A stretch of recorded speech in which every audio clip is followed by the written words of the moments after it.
بسم اللہ الرحمن الرحیم۔ السلام علیکہ یا صاحب العصر والزمان۔ نمبر 5، ہم مزاج بیوی بھی سبب راحت ہے، حضرت علی علیہ السلام اصغر الحکم۔ نمبر 6، جو آدمی خود کو 4 چیزوں سے روک لے اور اس کو کبھی ناخوشگواری نہ ہوگی۔ نمبر 1، جلد بازی۔ نمبر 2، جھگڑے اور دشمنی۔ نمبر 3، خود کو بڑا اور اچھا سمجھنا۔ نمبر 4، سستی۔ حضرت علی علیہ السلام از تحفۃ العقول۔ نمبر 7، جس نے خود کو اچھے عمل کرنے پر لگائے رکھا اور اس طرح خدا کو خوش اور راضی کر لیا، اس کو سلامتی اور دائمی جنت تک لے جایا گیا۔ حضرت علی علیہ السلام از نہج البلاغہ، خطبہ 320۔ نمبر 8، امام سے پوچھا گیا آرام کا راستہ کیا ہے؟ فرمایا بری خواہشات کے خلاف کام کرنے میں، اور انسان کا حقیقی آرام کا پہلا دن وہ ہوتا ہے جب وہ جنت میں پہلا قدم رکھے گا۔ امام جعفر صادق علیہ السلام از بہار، جلد 78۔ حدیث قدسی، خدا نے فرمایا میں نے آرام کو جنت میں رکھا ہے، لوگ اس کو دنیا میں ڈھونڈتے ہیں اس لیے وہ اس کو حاصل نہیں کر سکتے۔ حدیث قدسی از بہار، جلد 81۔ محال اور ناممکن چیز کی تمنا نہ کرو، دنیا میں مومن کے لیے اصلی راحت اور آرام کا ملنا محال ہے۔ امام جعفر صادق علیہ السلام از بہار، جلد 81۔ قید حیات و بند غم، اصل میں دونوں ایک ہیں، موت سے پہلے آدمی غم سے نجات پائے کیوں؟ یہ اس لیے ہے کہ انسان کو پیدا ہی امتحان لینے کے لیے کیا گیا ہے، جو کشمکش، محنت، صبر اور عمل کا نام ہے۔ ریاضت، نیک عمل کے لیے محنت کرنا۔ جو شخص اپنے آپ کو ہمیشہ ریاضت، محنت میں رکھتا ہے وہی فائدے میں رہتا ہے۔ حضرت علی علیہ السلام اصغر الحکم۔ عمل سے زندگی بنتی ہے، جنت بھی جہنم بھی، یہ خاکی اپنی فطرت میں نہ نوری ہے نہ ناری ہے۔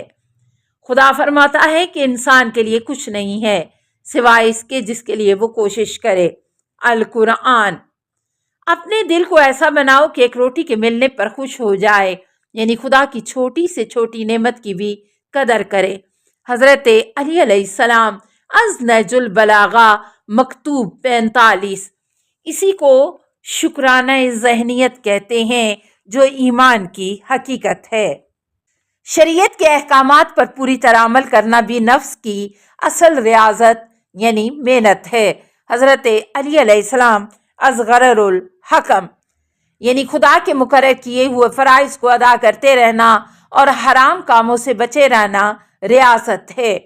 اپنے نفس، دل و دماغ، وجود اور روح کی خدمت، یہ ہے کہ اسے حرام اور غیر ضروری لذتوں سے بچائے رکھو، اور اس کی اعلیٰ محنت و ریاضت یہ ہے کہ محمد و آل محمد صلی اللہ علیہ وآلہ وسلم کے علوم اور حکمتوں کو حاصل کرو۔ نفس کا جہاد یہ ہے کہ خود کو خدا کی اطاعت اور عبادت پر آمادہ کرو، اسی میں نفس کی نجات ہے۔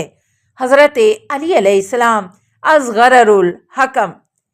نفس کی ریاضت یہ ہے کہ صرف بھوک میں کھانا کھاؤ، اور جب کھاؤ تو صرف حلال غذا کو خدا کا نام لے کر کھاؤ۔ رسول خدا صلی اللہ علیہ وآلہ وسلم نے فرمایا کہ انسان پیٹ سے بدتر کسی برتن کو نہیں بھرتا، اس لیے کم یعنی 2/3 پیٹ بھرو۔ امام جعفر صادق علیہ السلام از بہار، جلد 1۔ تم اپنے نفس کو، دل و دماغ کو صبر کا عادی بناؤ گے تو گناہوں سے چھٹکارا پالو گے۔ حضرت خضر از کنز الاعمال۔ سارے گناہوں سے بچنے کا راز قوت صبر کو کام میں لانا ہے۔ اپنے پیٹ کو بھوکا، اپنے جگر کو پیاسا، اپنے جسم کو کم اور اپنے دلوں کو پاک صاف رکھو گے تو تم ملائے اعلیٰ کے بلند ترین مقام سے بھی آگے پہنچ جاؤ گے۔ جناب رسول خدا صلی اللہ علیہ وآلہ وسلم تنبیہ الخواطر، کیونکہ اس مال میں تم خدا سے غافل نہ ہوگے اور حرام سے بچ سکو گے۔ زکوٰۃ یعنی سونے چاندی، اجناس اور جانوروں کے ذخیرے پر نصاب کے مطابق زکوٰۃ دینا اور سالانہ بچت پر 2.5% بطور زکوٰۃ ادا کرنا۔ اے رسول صلی اللہ علیہ وسلم، آپ ان سے مال کی زکوٰۃ یعنی مال کو پاک کرنے والی چیز لیں اور اس طرح ان کو گناہوں سے پاک کر دیں، پھر ان کے لیے اچھی دعا بھی فرمائیں۔ قرآن سورہ توبہ 103۔ زکوٰۃ اسلام کا پل ہے، جو شخص اسے ادا کرے گا وہ پل صراط کو بھی عبور کر لے گا۔ جو زکوٰۃ روکے گا اس کو پل صراط پر روک لیا جائے گا۔ زکوٰۃ خدا کے غصے کو بجھا دیتی ہے۔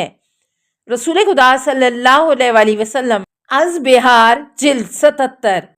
اس امت پر خدا نے جو فرائض مقرر کیے ہیں ان میں سب سے سخت زکوٰۃ کا ادا کرنا ہے۔ اس کے ادا نہ کرنے کی وجہ سے اس امت کے بہت سے لوگ ہلاک و برباد ہوں گے۔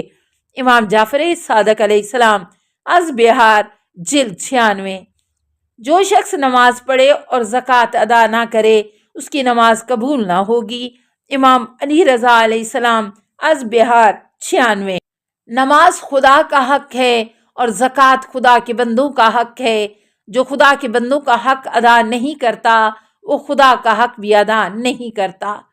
خدا نے تم پر زکوٰۃ کو اس طرح واجب کیا ہے جیسے نماز کو واجب کیا ہے۔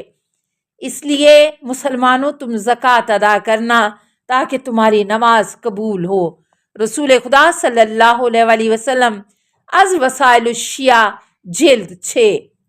زکوٰۃ کو اس لیے واجب کیا کہ زکوٰۃ فقیروں کے لیے غذا کا ذریعہ ہے اور امیروں کے مال کے بڑھانے اور حاصل کرنے کا ذریعہ ہے، کیونکہ خدا نے تندرست صحت مند آدمیوں کو بیماروں، فقیروں اور مصیبت میں گرفتار لوگوں کی دیکھ بھال کا پابند بنایا ہے۔ نیز مالوں کے ذریعے تمہارا امتحان لیا ہے، اسی لیے زکوٰۃ کے ادا کرنے کا حکم دیا ہے۔ اس لیے زکوٰۃ ادا کر کے صبر کا جوہر دکھاؤ اور اس طرح اپنے نفس پر قابو پاؤ۔ نیز زکوٰۃ ادا کرنا خدا کی نعمتوں کا عملاً شکر ادا کرنا ہے اور مال کے بڑھانے کی آرزو کا پورا ہونا ہے۔ پھر اس میں کمزوروں، فقیروں کے لیے ہمدردی اور مہربانی ہے۔ فقیروں سے دلی محبت ہے اور لوگوں کے ساتھ بھائی چارہ اور فقیروں کی مدد کرنا اور دینی کاموں میں مدد کرنا ہے، جو مالداروں کے لیے مجسم نصیحت بے حد فائدے اور عبرت کا سامان ہے۔ فقیروں کی مدد کر کے امراء اپنی آخرت کے فقر و فاقے کو دور کرتے ہیں۔ امام علی رضا علیہ السلام از تفسیر نور الثقلین جلد 1۔ خدا نے تمام انسانوں میں ہر 1000 میں 25 آدمیوں کو فقیر اور مسکین بنایا ہے۔ اگر معاشرہ صحت مند ہوتا ہے تو یہی ہوتا ہے۔ امام جعفر صادق علیہ السلام از بہار جلد 96۔ خدا نے زکوٰۃ کو فقراء کی غذا، ضروریات اور دولت مند کے مال کو بڑھانے کے لیے مقرر فرمایا ہے۔ امام موسیٰ کاظم علیہ السلام از وسائل الشیعہ جلد 6۔ زکوٰۃ مالداروں کا امتحان اور غریبوں کی مدد ہے۔